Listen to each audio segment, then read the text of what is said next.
Good afternoon. This is Charles Perot. I'm one of the senior proposal development managers at GDI, and welcome to the FBI Information Technology Enterprise Contract Services webinar. The ITECS will be referring to. I'll also be joined by Ab Van and Steve Mims in turn as we are going through our presentation today. Let's get into a couple of administrative details before we start with the actual content. First of all, we're seeing some folks chiming in on the chat, which is good. Let us know if there are some issues, but a couple of things that you can handle yourself. If you do not hear sound or you are disconnected at some point, just follow your link back in. In some instances, you might have to restart your browser, but just make sure that you try to reconnect rather than trying over and over to get your speaker or microphone, not microphone. No one's able to speak with the presenters, but the speakers to work there. The webinar is being recorded, so the full presentation will be set into a file, and those will be sent out to all of the registered email addresses within 24 hours. Questions, we will be receiving questions as you send them through the chat. The chat box is to your right. Just use the second icon down on that box to your right to make sure you're in the chat window. As you submit them, we'll be collecting them, but we'll do the Q&A at the end. So the presentation will go straight through, and then we'll address questions. Here and there, we may be able to help you with some connection issues. Finally, you can download the full presentation, this slide deck, by using the file icon on that same box. And that one is second to last near the bottom. So if you need a copy without the full presentation that we're mailing out. Okay, with that, we'll step forward. First of all, we want to talk a little bit about GDI. As you see on the graphic here, we want to talk about the background that GDI has with proposal, both the proposal management, the proposal writing, and all of the auxiliary services that are provided. You can see that there has been a substantial and marked growth. We're citing within the last couple of years alone that there's a 68% growth rate there. The win rate is definitely one of the showpieces. The 80% over the past year or so. Experience, we've got over 50 proposal managers and writers with experience. These are ladies and gentlemen who have done multiple proposal or not designs, but responses, submissions, and RFQs and requests for information. And then finally, just in 2018 alone, GDI was happy to enjoy 210 wins for client submissions. So when you're engaging GDI, you know that you've got a wealth and a long history of successful proposal management at your service. Next, we want to get to government procurement. Today's a Department of Defense, FBI oriented, is just one of several departments that you can see. The Defense Department and Combat Commands are listed here. DoD components that have also been part of our history, our repertoire, and other federal agencies, health and science and engineering as well. So there's plenty of familiarity with these organizations. So the webinar today, we've put these together especially for the reasons that we'll list on the slide here. I'm going to run through them quickly. Response preparation for these kinds of offerings can be complex.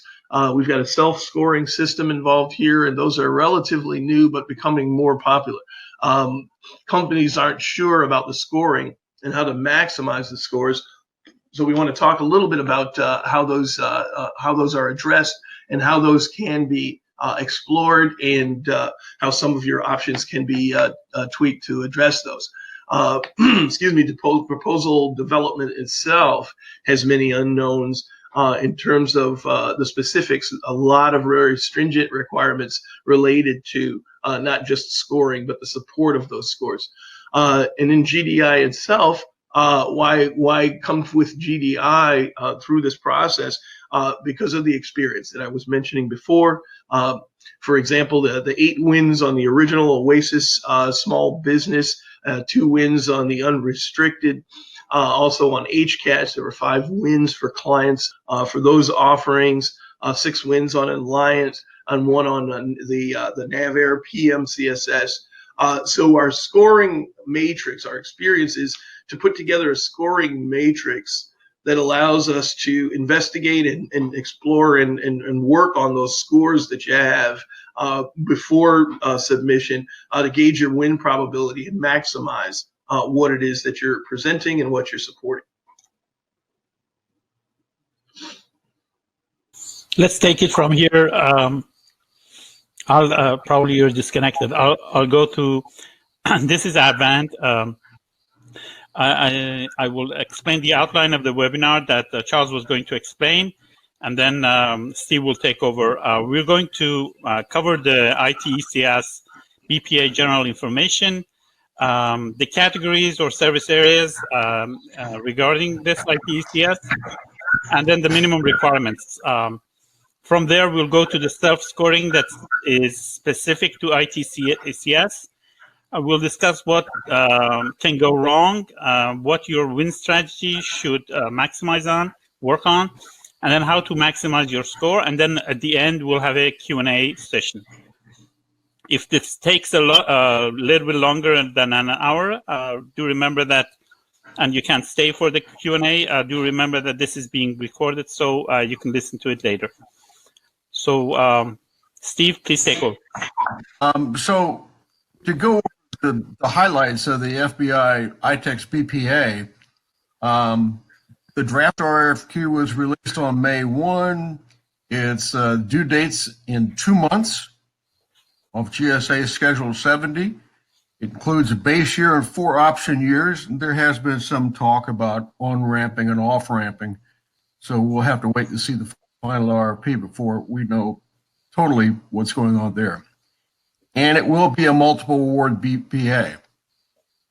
Large businesses, we anticipate 20 awards and up to 10 small business tracks.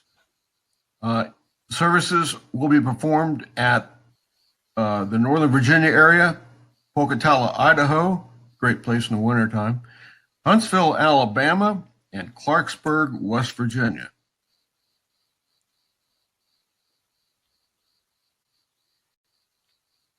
Here are the Schedule 70 SINs, 13240, cloud and cloud-related IT professional services, but rather than take up precious time on this, you've probably already seen this, and it is available in the slide deck. It does cover 7 service areas: end user services, business application services, delivery, platform, infrastructure services, emerging technologies, and shared services. A lot of integrated work. In services will include client computing, computers, mobile virtual clients, communications and collaboration, print productivity, the whole ball of wax.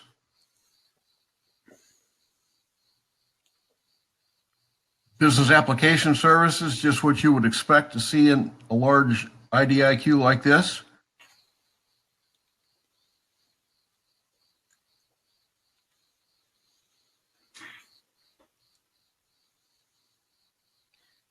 Delivery services, strategy and planning, development, operations, support, security and compliance.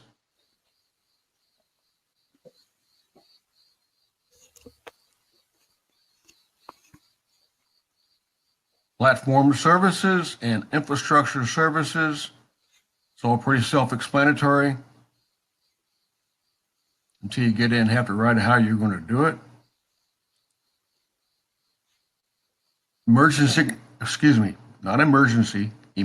technology services, which will include technology, science, research, and development, all the way down to services that may be unique to a law enforcement and national security missions. I notice they don't have FISA in here.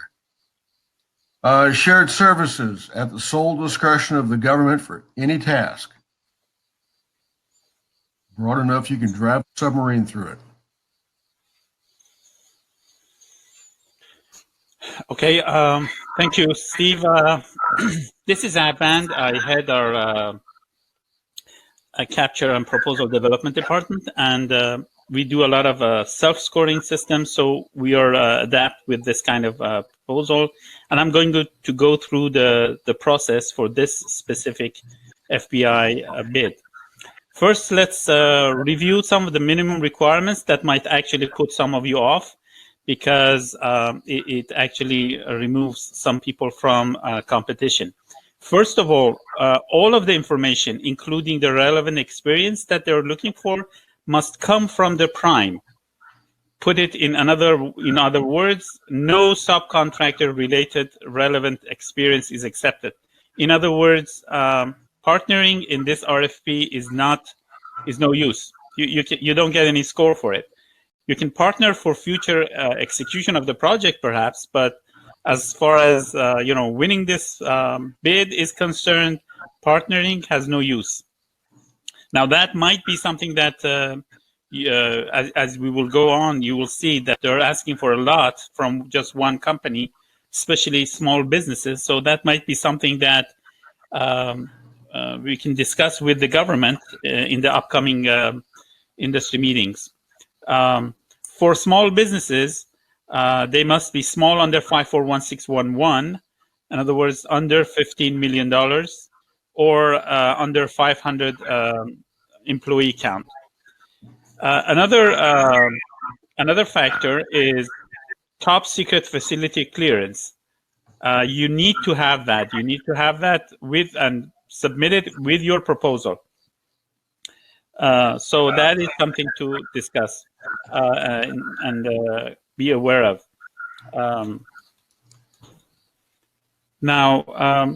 And the last is that you must not have any negative past performance. They're going to check that.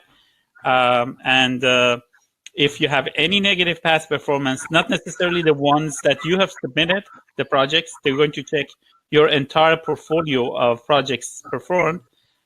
You must not have any negative past performance. So these are the minimum requirements for this bid. Okay, the volume structure is fairly simple. A go-no-go, and self-scoring worksheet. And this go-no-go is what I discussed previously. So they're going to check that first. If it's a no-go as far as the government is concerned, they're not going to look at the rest of the proposal. Volume 2 contains the relevant experience and leading-edge technologies. We'll get to that later. Volume 3 is past performance. Volume 4 is technical, and Volume 5 is price. For Volume 4 and 5, you'll see that these are in Phase 2. So currently, when you submit your proposal, you're not submitting for technical or price. Okay, just a very short, for those who are not familiar with how self-scoring systems work, I'll go over this very quickly, and then we'll get into details later on specific to the FBI bid. But the way it works that you assess yourself based on the system that the government has provided in the RFP, and fill out a self-scoring spreadsheet giving yourself scores. This says Symphony. It is not clear right now. Government is moving towards Symphony, but not necessarily for this one. So it might be that they're going to use other ways. When talking to the COs, they said that they're thinking about how to get it either on CDs or actually submitting through email, or it might be some system like Symphony or others. GSA is currently using Symphony. So first you score yourself and fill out that spreadsheet, and then you substantiate your scoring by providing the documentation based on what the RFP requires. So this is your side of it. First scoring and then providing substantiation. What the government does is that based on the scores of the proposals that they get, they rank the top 60, 40 for large businesses, 20 for small businesses. They rank them based on the score. They review the proposals for being compliant and remove all the non-compliant proposals. Then they check all the substantiations, the documents that you have provided, and they might juggle around some companies because of the way they accept or not accept the justifications. And then they pick the top 60 based on the scores. This is phase one, and then they'll go into phase two, which we will discuss. But it's essentially like this. Now, the scoring system for the FBI ITECS is based on a system that has currently 24,200 points. So this is the maximum that you can get. And you'll see the division of this score. 7,000, which is about 29%, goes to relevant experience. You'll see what relevant experience is. It's essentially the projects that you've done previously, and they're going to look at the value as well as the subjects, the categories that they cover. 11,900, nearly 50%, 49% of the entire score goes to leading edge technology. So projects that show that you were involved in different leading edge technologies, if you can provide that, you get nearly 50% of the score. So 11,900 goes to that.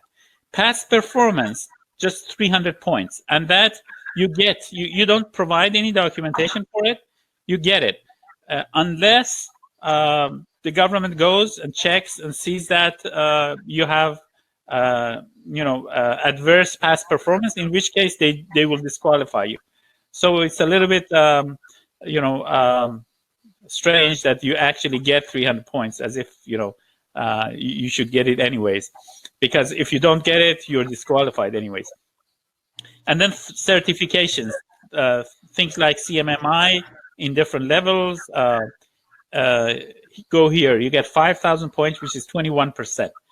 So this graph shows you, this pie chart shows you the weight of each of these in the scoring, and that's one of the things that you should actually concentrate on, finding projects that cover this. Okay. Now going into the relevant experience, which if you can see here, from here, the relevant experience you get 7,000 points for, 29%. So we're going to explain that, what the requirements are. The general requirements for that are, first of all, they need to cover at least one of the 7 service categories that Steve just mentioned. So the projects that you bring to the table for this must cover at least one of the 7 service categories. Steve or Charles, I think one of your microphones is on and we're getting echoes. Now, no project, and this is the strange one, no project may be used more than once. So in each category, you can provide 3 projects. That means that you need to maximize your score. Best would be if you can provide 21 contracts overall. This is a bad one for many companies, because if you have a contract that covers 2 of those service categories, you can't use it twice. You have to use it once. So you have to decide, for which you want to use it. So that's one of the downfalls of the system.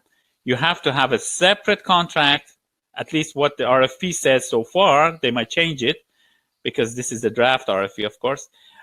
So far, it means that for each of those, you need to have a separate contract. So overall, you need 21 contracts to get all the score for that.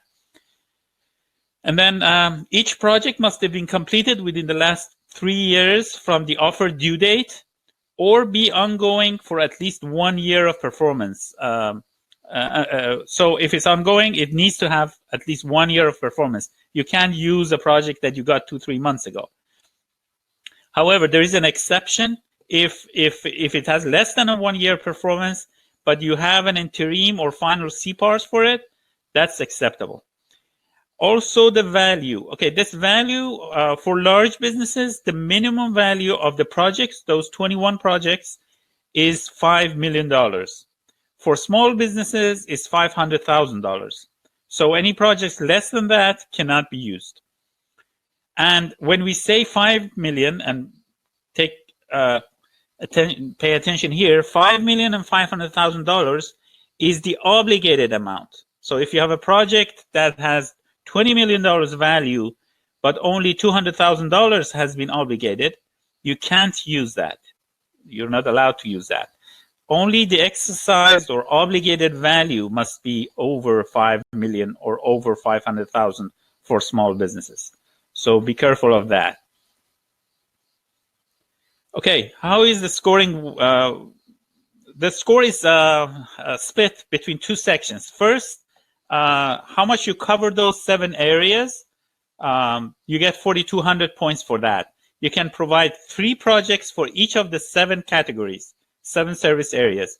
So for a total of 21 projects. Now, the way the scoring works is that you get 200 points for each project if it's a federal project, and you get 100 points if it's a commercial project. So assume that you have 21 projects and you get 200 points for them. That's how you get 4,200 maximum. So 21 contracts maximum, and those 21 contracts for each of them. If it's federal, you get 200 points. If it's commercial, you get 100 points. Now, in addition to covering the different categories, you also get score based on the size of the project, the size of the contract. So for small businesses, if you remember that the minimum was $5 million, but you don't get any extra score for it. But if it's between $10 to $20 million, if it's federal, you get 200 points. If it's commercial, you get 100 points. If the contract is between 20 million to 50 million, you get 300 points for federal and 200 points for commercial. And over 50 million, you get 400 for federal and 300 for commercial. The same stands for small businesses, just the size limits are different. $500,000 to 2 million, 2 million to 10 million, and then over 10 million. And you get scores for that. So that's something to consider. Okay, so that was the experience part. Then we said that the leading edge technology, or as they call it, LET, that part has nearly 49% or half of the score in it. So here, you need to provide projects, and there are some requirements here. First of all, no project may be used more than once or in more than one area. So we have a problem again here. In other words, if you have a project that covers 2, 3, or 4 of these leading edge technology areas, you can't use it multiple times. You have to use different projects for it. The projects can be from the relevant experience mentioned previously. In other words, you can use the same projects that you used for the relevant experience, or you might use other projects. You're allowed to do both. Again, the same period applies. It needs to have been completed within the last 3 years or be ongoing with at least 1 year of performance, except if you have an interim or final CPARs for less than 1 year performance. And then obligated value for these must be over 1 million. The point is that, and that including options, the point is that it hasn't separated out large business and small business. So for all LET projects, both large businesses and small businesses must use projects that are over $1 million. Okay, so what are these 7 areas that you have to provide projects for? One is cloud computing. which includes cloud enablement, cloud optimization, and cloud development. This gets the highest score. I'll show you how the scoring works, but this gets the highest score. And then big data, advanced analytics, network performance management, cybersecurity, agile processes, IT mobility, and software development. As we go down, the scores it lowers too. So the highest score goes to cloud computing. So in order to get a score for these, you need to present at least one contract that shows that you did, for example, cloud computing, and then you get the score for it. You don't have to show multiple projects, just one project to show that you did cloud computing. And as you remember, it must be over, all of these must be over $1 million and done within the past 3 years. So these are the 7 areas that you need to provide. So 7 contracts you have to show here. Okay, and this is how they're going to score it. Cloud computing, if you have a federal project, you get 2,000 points. If it's commercial, half of it, 1,000. Big data, 1,900, 1,900. If it's commercial, 900. So you see that the difference between commercial and federal is about 1,000 points for each of them. So the maximum you can get if you had all of them in federal space would be 11,900, which is about 49% of the entire score. So you should really try to see if you have these projects. Obviously, you can't do anything if you don't, but this is somewhere that you should look into. Okay, past performance. As I said, maximum overall score is 300. You get the 300 points if none of your projects have negative past performance. And when I say none of the projects, it doesn't mean the projects that you're submitting here. It means that your entire portfolio of projects, they're going to go and check it. And if you have any negative past performance, you're in fact disqualified. And you don't get that 300 points. So, and as I said, you don't provide any documents. They're going to check it themselves. You just claim 300 for it. Okay, now for certifications. This was 5,000 points, if you remember. These are the scores for different types of CMMI, 2, 3, 4, 5. Highest is 5.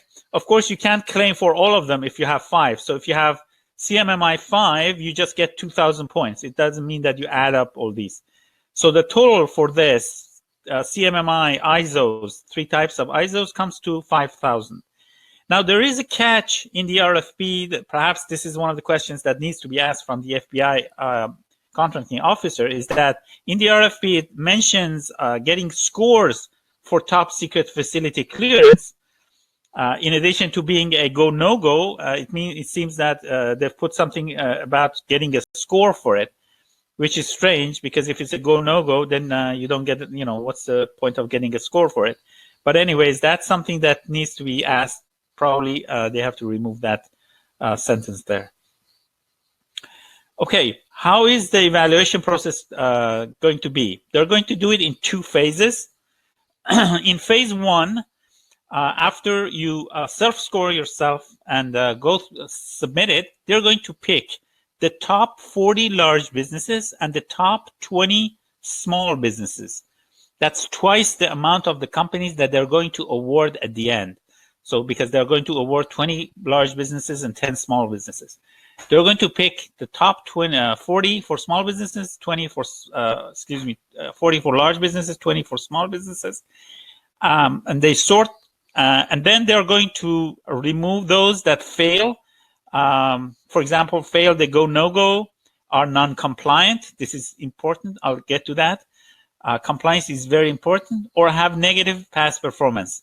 And then if that is the case, they remove a company, they'll bring in the 41st or the 21st one in the row to replace it. So at the end, when they're done and they check all the justifications and the documents and everything, they're going to select the top 60. The top 60 are 40 from large businesses, 20 small businesses, and they will notify them. And they will also notify all those who have lost at this stage. Then in phase 2, they're going to send what they call a mock task order TO to the selected 60 companies, and they'll request an oral presentation as well as documentation on security and your pricing. So the technical oral presentation, security documents, and pricing will be on phase 2, which they haven't disclosed how they're going to review, how they're going to evaluate. So what is going to go wrong, or can go wrong actually? These are, per our experience, the most important things that usually in these self-scoring things, bids, can go wrong. Compliance is the most important factor. The FBI is going to get a lot of proposals, and obviously much more than 60. So their first line of defense is to put away any contract, any proposals that are non-compliant. And non-compliance means from simple things like the selection of projects to all the way to not having the proper justification, missing something here, missing something there. So compliance is really important in these self-scoring bids. Misunderstanding the requirements. So, I discussed the different ways that contracts should be chosen. If you misunderstand the requirements of the RFP and choose contracts wrongly, for example, just a simple example, you bring a contract that is less than $1 million for your leading edge technology contracts, they're going to disqualify that contract, and you're going to not get that score. So things like that, you need to, again, comes back to that compliance part, but also you need to really understand properly the requirements of the contract. You need to get signatures from the COs for any of the documentation that doesn't have an FPDS account on the fpds.gov. So any of your contracts that are not on FPDS, you need to get signatures from your contracting officers. There's a form that we fill out, and at the bottom of the form, about each of the contracts. At the bottom of the form, it asks whether it's based on FPDS or it's based on a contracting officer's approval. And if it's not on FPDS, you have to chase down that contracting officer and get him to sign it. So being late on that, that's a killer. So you should, if you know that you're going to use a number of contracts that are not on FPDS for any reason, some agencies just don't update FPDS very regularly. If you have that kind of project, it's good that you start communicating with your COs, giving them heads up. So when the final RFP drops, you only have probably 30 days, perhaps 45 days. So you have to, be prepared beforehand. Not maximizing your score, not choosing the proper way of using your contracts. And I'll come back to that because we have devised a spreadsheet that I'll show you because especially in the experience section, you have to choose a combination of the size of the contract plus its coverage. So you have to decide how to use your contracts so to maximize it, and that's something that needs to be worked on, and I'll show in a minute. Not substantiating your score properly, you need to highlight the proper places in the statements of work and substantiate it. You're not supposed to write the proposal. There's no writing involved. You're supposed to substantiate it by showing the proper places in the statement of work that proves that you did that specific leading edge technology part or that service category. And then finally, stretching the scores too far. That's sometimes a big problem. Companies want to get their score high and they overstretch it. And if the government sees that you're overstretching it, sometimes they're allowed to actually disqualify you completely, and at other times they'll just remove that part of your score, and will not give a good attitude to the rest of your proposal when they're looking at it. So you have to be careful of that. Okay, just to have an idea of non-compliance history, I wanted you to see this. This is for GSA HCATS. I was able to get the numbers for, which is a self-scoring RFP for education and training NAICS code oriented types of work. For the unrestricted, if you look at it, nearly a little bit less than 50% of companies were put aside, were eliminated from the race because of being non-compliant. So you can see 39 were eliminated and 41 were awarded. So near a little bit less than 50% of companies did not properly prepare their proposals. So it's not only small businesses. In small businesses, this was much larger. Nearly 70% of them were eliminated, were found non-compliant with the requirements of the RFP. So these self-scoring projects are new. So you need to take advantage of this as one point, because not everybody knows how to do it. But at the same time, you need to make sure that compliance is the king for winning this. So what should your win strategy be?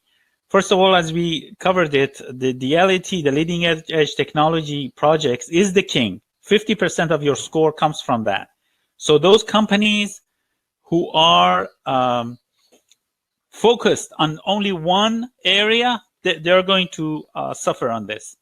And those companies who have a widespread breadth on different leading edge technologies, they are the ones that are going to get the highest score here. Maximize the use of your commercial projects. You might think that commercial projects are no good because, as you saw, their score is much lower, but sometimes you just don't have any projects done in the federal space in any of those areas that they're asking for, but your commercial projects, if you dig properly in the type of works that you have done, they might come to your help. So don't put them aside. Commercial projects can bring you score. Maximize your score, and that means that especially in the experience section, you need to really work on the combination of experience and size, contract size, and see how to use that. We've created a self-scoring matrix for this. I'll show you in a minute. But if you're doing it yourself, make sure that you maximize your score on that area especially. One other area that might be something that a win strategy might go after is to persuade the government to allow partnering.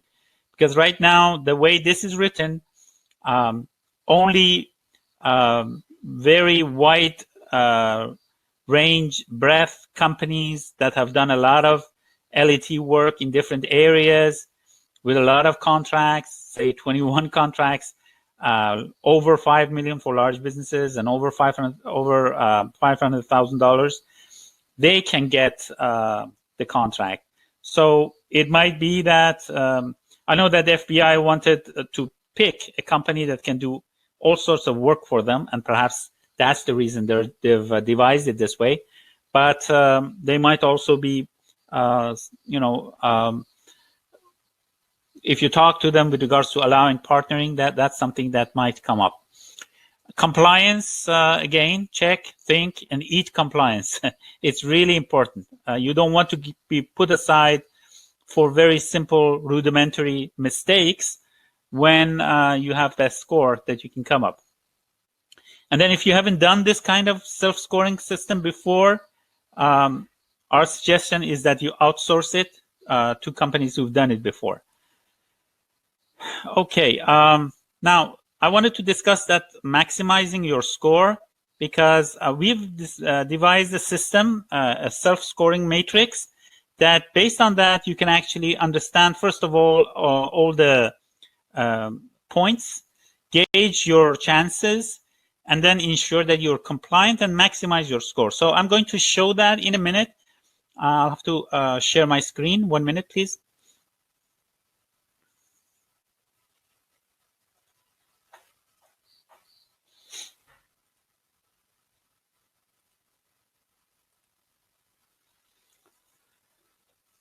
Okay, this is the self-scoring that we have created for the FBI ITECS.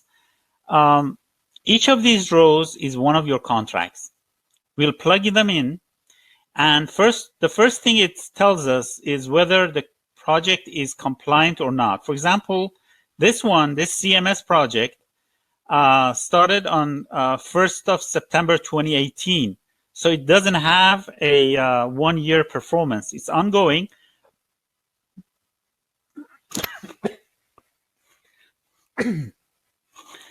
Excuse me. So it's ongoing, but it doesn't have a 1-year performance. So it becomes red. And we know that this contract cannot be used, or this one, which is less than the $5 million value. Excuse me, 1 minute.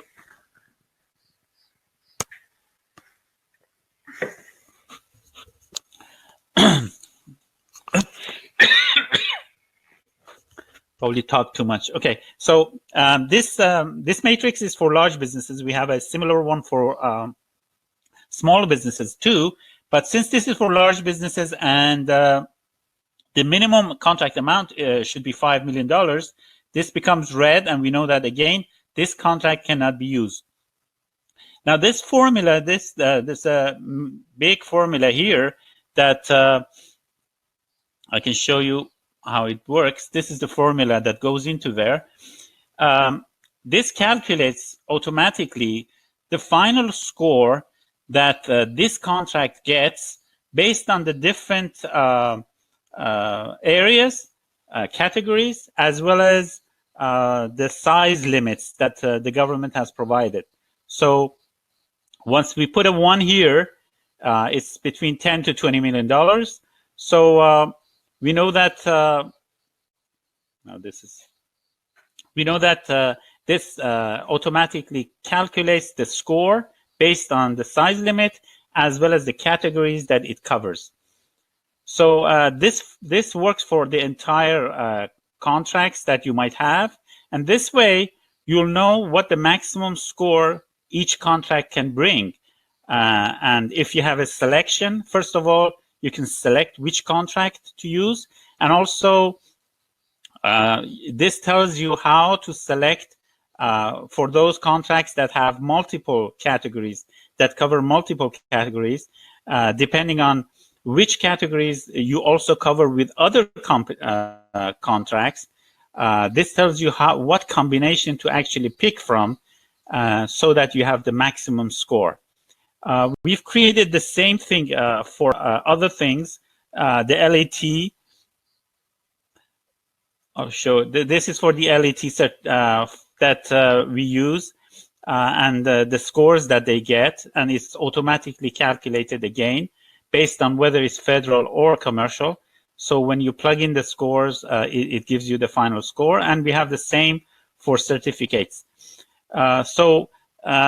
These tables, these sheets actually allow us so that we can maximize the score that we can actually have on any on the sum of the projects that we have, because we might have multiple projects and don't know which one actually to use to maximize our score.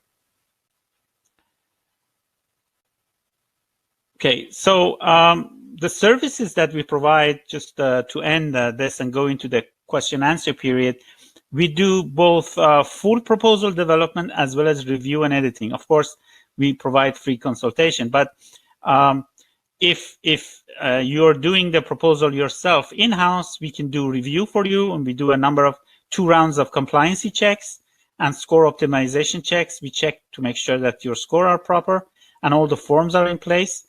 If you're doing the full proposal development, we take care of everything. We just get the documents from you. Your contract documents are uploaded to our NIST compliant repository. Or if you want, we can use your repository. And then we start from there. We work on we fill out all the forms. We put it into that matrix I showed you, maximize your score, and then prepare the final proposal for you. So we have both services in case you need them. And if you download the presentation, Our emails are here, so if you want to communicate with us on technical issues, you can communicate with me. On if you want an offer or anything, you can communicate with Maroon. Maroon Freedy is our BD. By that, we come to the question answer, and hopefully we can answer any questions you might have. Steve, please take over. Excuse me, Charles, please take over. Yep. Sounds good. So what we had were a few folks were just clarifying some of the minimum requirements for eligibility. So we wanted to confirm when we're talking about the classification of small business in particular. I had a few questions come in about the 15 million and 500 employees requirements. Is that going to be both of those requirements have to be satisfied, or can it be either or? Was the question. Okay, they haven't said that specifically, but they've just put them as bullets, saying that you need to be small under 541611, and also your small business size must be 500 or less. So I think it is both. That can be asked from them, but so far from the RFP language, it seems that it's both of them. Okay. So the basic mapping of contracts to the areas of service or categories. Each project must cover at least one of the categories or only one of the categories. Yeah, that's the problem. Only one of the categories. So if you have a project that covers 3 of them, you can't use it for 3 categories. You have to use different projects for each of the categories. Understood. The RFP, I had a few folks say that they were trying to get onto the system to download and didn't have the proper SIN number. Is there a way to get a copy of the RFP draft itself with a direct link or through another avenue? Is that something that we can get a hold of? Yeah, you can. They can contact us. We'll help them. But do remember that if you don't have the proper SIN in your contract, in your IT70 contract, then you cannot submit, because you need to have those SINs in place in your contract to be able to submit. So, but if somebody wants the documents, we can help them. Okay. The last one I have here is how is a commercial project defined? Where do government projects that are not federal fit in? So how is it different? I believe is what the gist of the question is for federal versus commercial contracts. They're vague on that, but I can give you my experience from the past. First of all, when they say federal and commercial, they include all state and local into the commercial side. So if you have a state or a local project, government project, it is considered commercial. Now, these are just my personal perceptions from previous bids that we've done, but this can be asked from the FBI. Also, another point is that when some companies might ask that we were sub to a prime, so is that a commercial project? No, at least so far I know GSA and a few other agencies do not accept that as a commercial project. So if you were a sub to a prime who was performing a contract for the government, that is not considered a commercial project. A commercial project is something that you did for a company for its own uses, nothing related to the government. Over. Okay. We had a follow-up question on the SINs. They said, did you need to have all of the SINs or just one?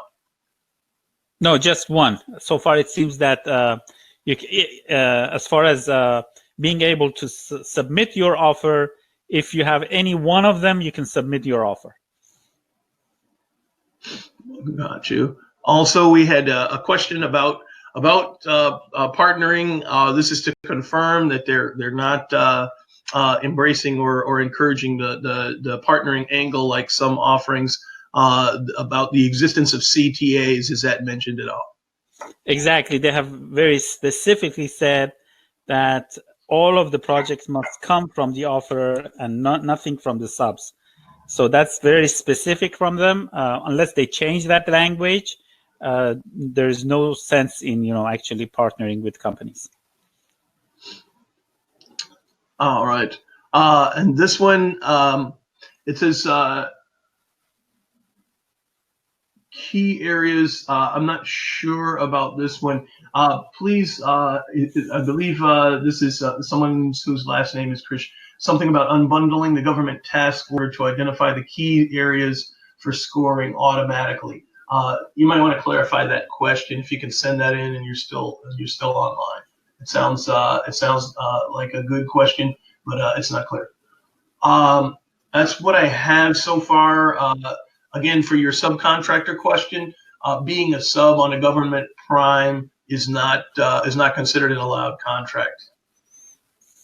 Is that correct? Yeah, well, they haven't specifically said that, but I was giving my previous perception from other bids. For example, GSA specifically does not accept that in their self-scoring systems, like Oasis or Alliant or those. So they do not accept that. But that's something that we can ask the contracting officer, one of the questions that can be posed to them. Okay. Where are we here? Prime experience is allowed. That is a follow-up to the same question. We do have one that says past performance responses from end users. Are they requesting submissions from the end users? If so, what end user? If the end user does not respond in a timely manner. Go ahead. If the question is that they're going to go after end users for past performance, they're not. At least it seems that they're going to use government databases like CPARs and things like that to check that you do not have any adverse past performance with the government, not adverse past performance with non-government institutions. So that's what they're going to check. And you're not supposed to provide any documentation. They're going to do that check themselves. Gotcha. And that is all that I have for questions so far. Okay.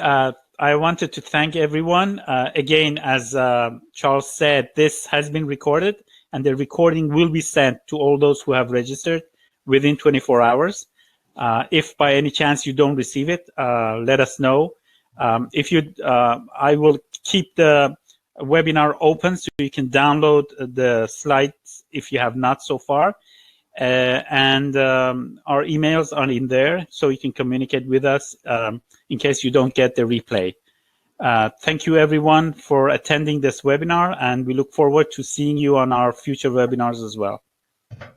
Thank you everyone. Have a good afternoon.